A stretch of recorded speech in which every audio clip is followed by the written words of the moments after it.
मेरा नाम है अभिषेक चौकदार। मैं यहाँ पर district industry and commerce centre में as a general manager posted हूँ और आज फीलिंग वेरी हैप्पी कि आपने इतना अच्छा जो राउंड टेबल कॉन्फ्रेंस ऑर्गेनाइज किया और उसको मेरे को उसका पार्ट बनाया। शेखावाटी के कितने भी ठिकाने थे, वंशीसर, झुंझुनू, नवलगढ़, सिक्कर, लक्ष्मणगढ़, जहाँ पे अनेक इंडस्ट्रियल फैमिलीज ने जन्म लिया, पूरे देश में विदेश में जाके अपना उद्योग स्थापित किया। इनका जन्म यहाँ पर एक कारण, एक परिवेश, एक के वजह से हुआ।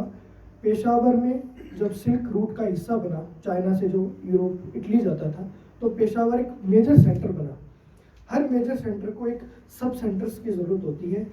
उस दौरान सब सिल्क रूट शेखावाटी में डेवलप हुए, जो कि फीड करते थे पेशावर को, और इस कारण यहाँ पर बिजनेस फैमिलीज ने जन्म लिया, जिसमें पोदार, सेक्सरिया, डालमिया, बिरला, ये मेजर फैमिलीज हैं, और भी अदर फैमिलीज हैं जो हमारे साथ आज यहाँ मौजूद भी हैं। उस परिस्थिति ने यहाँ के बिजनेस को जन्म दिया। हम कभी भी कोई भी बिजनेस, कोई भी उद्योग फोर्सफुली डेवलप नहीं कर सकते। प्रकृति में एक नियम होता है, सिम्बायोटिक रिलेशनशिप। एक पेड़ का रिश्ता दूसरे पेड़ से हमेशा होता है। एक पेड़ अगर मरने लगता है तो उस के आसपास के सैकड़ों पेड़ अपना जो पोषण है वो उसको देते हैं ताकि वो वापस जीवित हो। यही सिद्धांत मैंने बिजनेस कम्युनिटी में देखा है शेखावाटी में। कोई भी एक पेड़ बिजनेस का गिरने लगता है तो पूरी बिजनेस कम्युनिटी उसको पोषण देती है। ये पोषण की ये जो सिद्धांत है वो इन दिनों थोड़ा कम हुआ है। इसका एक ये कारण है यहाँ पे बिजनेस कम होने का। आपने कहा ब्रेन ड्रेन हो रहा है इसलिए हम डेवलप नहीं कर रहे। आप बिल्कुल ये चीज़ ना करें। आप किसी को फोर्स नहीं कर सकते यहाँ रहने के लिए, यहाँ काम करने के लिए।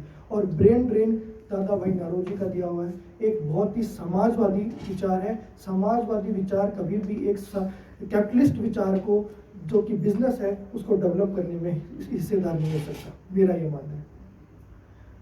जिसको जहाँ पर जैसी अपॉर्चुनिटी, जैसी व्यवस्था मिलेगी, वो उसी अनुसार वहाँ पर डेवलपमेंट और तरक्की का हिस्सा बनेगा, खुद भी अर्जित करेगा, दूसरों को भी अर्जित करेगा। आपने एक समस्या बताई थी कि जो प्रवासी यहाँ पे इन्वेस्टमेंट करना चाहते हैं, उनको कोई समस्या आती है तो रखने के लिए प्लेटफॉर्म नहीं है। मैं आपको बताना चाहूँगा, प्लेटफॉर्म है नॉन रेजिडेंट राजस्थानी, जो राजस्थान फाउंडेशन चलाती है, उसके तहत डिस्ट्रिक्ट लेवल पे कलेक्टर साहब की अध्यक्षता में प्रवासी राजस्थानी सेल है, उसका सेक्रेटरी मैं हूँ।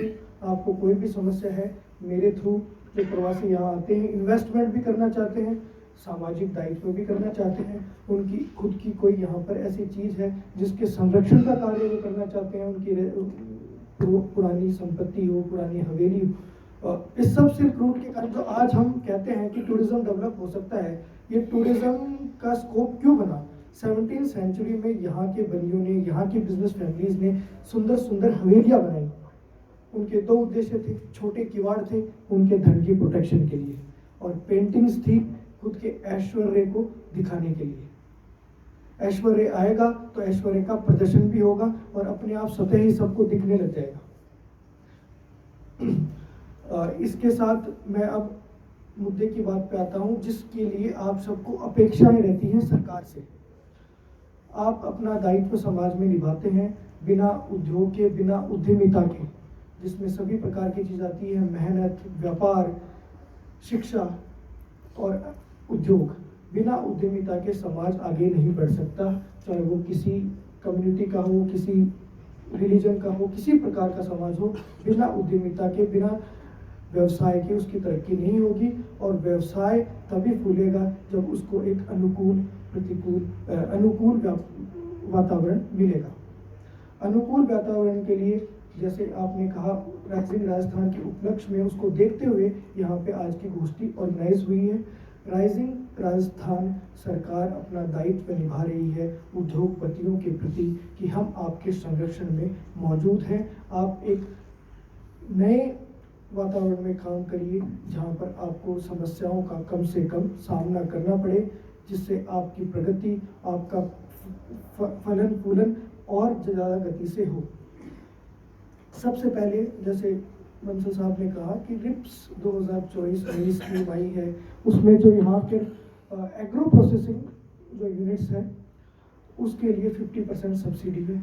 ये जितने भी मेरे सामने समक्ष जो मौजूद हैं इंडस्ट्रियलिस्ट है जो इन फ्यूचर एग्रो प्रोसेसिंग में, चाहे वो दाल मिल हो, ऑयल मिल हो, ग्रेडिंग हो, सॉर्टिंग हो, आटे की चक्की लगाना चाहते हो, किसी प्रकार का एग्रीकल्चर प्रोडक्ट वो बनाते हैं, एग्रीकल्चर रॉ मटेरियल से बना हुआ प्रोडक्ट, फाइनल प्रोडक्ट वो बनाते हैं, उनको 50% उनका इन्वेस्टमेंट जो लोन के माध्यम से उन्हें मिला है 50% सरकार उनको देगी।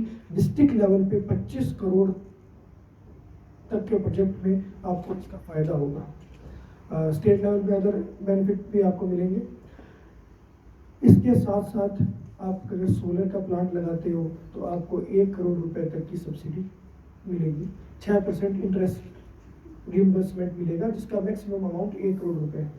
आप वेयर हाउसेस बनाते हो, जिनकी आपने कहा कि पॉसिबिलिटी है, वेयर हाउसेस बनाते हैं तो मिनिमम इन्वेस्टमेंट है उसमें, मगर उसको 25% जो उसने इन्वेस्टमेंट किया है उसकी सब्सिडी रिइंबर्स होगी। इस सभी के साथ जो स्टैंडर्ड पैकेज है, जो सब किसी भी प्रकार का उद्योग हो, मैन्युफैक्चरिंग या सर्विस क्लास हो, वो मिलता है। 40 पैसा जो इलेक्ट्रिसिटी ड्यूटी लगती है पर यूनिट, वो आपकी माफ होगी 7 साल के लिए। 75% एस GST जो आप देते हैं सरकार को, स्टेट GST जो राजस्थान सरकार को आप चुकाते हैं, उसका 75% 10 साल के लिए सरकार आपको रिइंबर्स करेगी, जो एक बहुत बड़ा अमाउंट होता है। आपके अगर आपने नया इंडस्ट्री लगाने के लिए, नया सर्विस के लिए लगाने के लिए कोई, जब आप लैंड एक्वायर करते हैं, लैंड परचेज करते हैं, तो आप पे जो स्टैम्प ड्यूटी होती है वो 100% आपकी माफ़ होगी। 2 फेजेस में होगी। 75% जब आप परचेज करते हैं, 25% आपको रिइंबर्स मिलेगा जब आप अपनी इंडस्ट्री को स्टैब्लिश कर लेते हैं। कन्वर्जन आप कराना चाहते हैं, अगर आपने एग्रीकल्चर लैंड ली है, रेजिडेंशियल लैंड ली है और उसको आप कमर्शियल या इंडस्ट्री में कन्वर्ट कराना चाहते हैं, तो कन्वर्जन चार्जेज, चाहे वो नगर पालिका, नगर परिषद के हो या रूरल एरिया के, UIT के एरिया का हो, वो भी आपके 100% माफ़ है। सेम कंसेप्ट है। 75% आप जब कन्वर्ट करवा रहे हैं लगाने से पहले, 25% रिइंबर्स होगा जब आपने उसको इंडस्ट्री को स्टैब्लिश कर लिया है। एग्री प्रोसेसिंग इंडस्ट्री है, आप रॉ मटेरियल मंडी से खरीदते हैं, आप पे मंडी फीस लगती है, अलग अलग प्रोडक्ट पे अलग अलग मंडी टैक्स लगता है, किसी पे 1%, किसी पे आधा %, वो आपका 100% माफ रिइंबर्स होगा। आप जितना फीस जमा कराएंगे वहाँ पर, उतनी फीस सरकार आपको वापस दे देगी।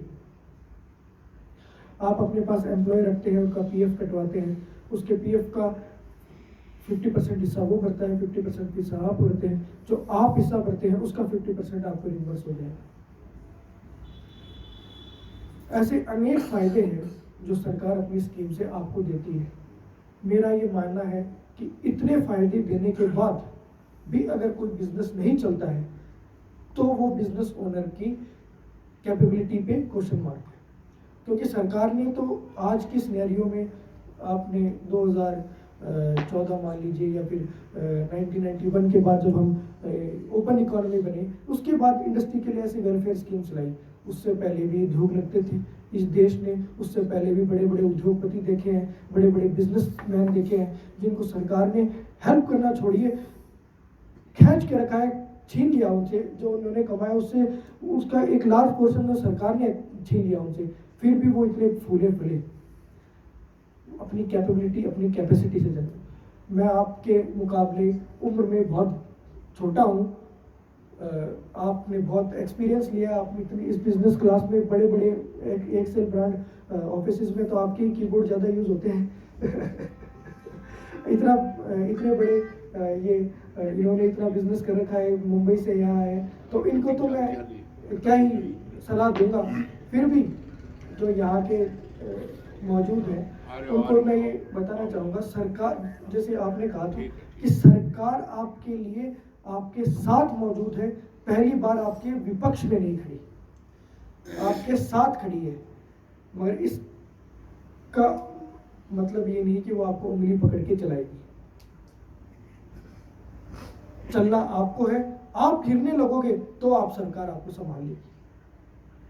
मगर अपने को ये ध्यान रखना है कि हमें गिरना नहीं है, हमें दौड़ना है चलने के साथ। बिल्कुल ठीक है, बहुत बढ़िया। चलने के लिए हम आपके साथ हैं, और जब दौड़ने लगो तो पीछे मुड़कर CSR फंड में वापस सरकार को दे देना। इसके साथ मैं आप सबको एक बार फिर धन्यवाद दूंगा कि आप यहाँ पर आए, इस आयोजन का हिस्सा बने, और मोदी जी को धन्यवाद कि इस आयोजन को आपने अपने स्कूल में करवाया। बहुत बहुत धन्यवाद।